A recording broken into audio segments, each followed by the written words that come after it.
Hi there, it's Adam here from adaminsights.com. Let's explore some of Lightroom's most useful but also not very well known, kind of hidden away features to really take our photo editing to the next level, beyond just the basics with the sliders and the presets.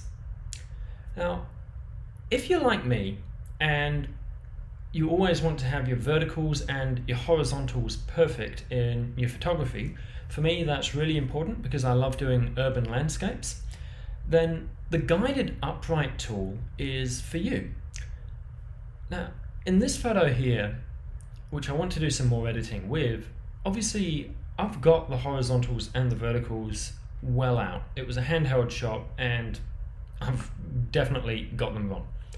We can fix that with the crop and the rotate tool, but we lose resolution and we might get the horizontal or the vertical right, but if we've got the camera at a bit of an angle, then it's never going to be quite perfect, and that's where the guided upright tool can really come in handy.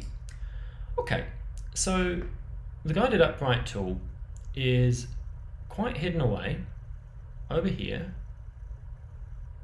under transform. It's this little tool here, and to use it, all we do is we click on it,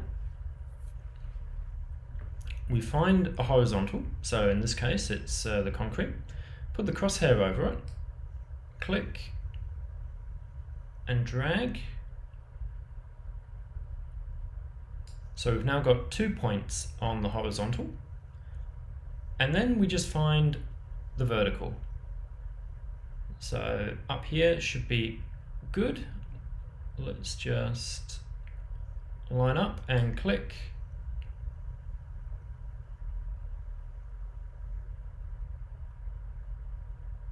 And drag. You just want to give Lightroom a little bit of space with this, so I'm just going to release the mouse now. There we go. We've now fixed the horizontals and the verticals on here. Lightroom has applied some other optical corrections to the image, and we've got a perfect horizontal and vertical in the photograph, and we haven't had to do any rotating and we haven't had to do any cropping. That is a really cool hidden away feature in Lightroom that has saved me so many times when it comes to bad horizontals and bad verticals in my images.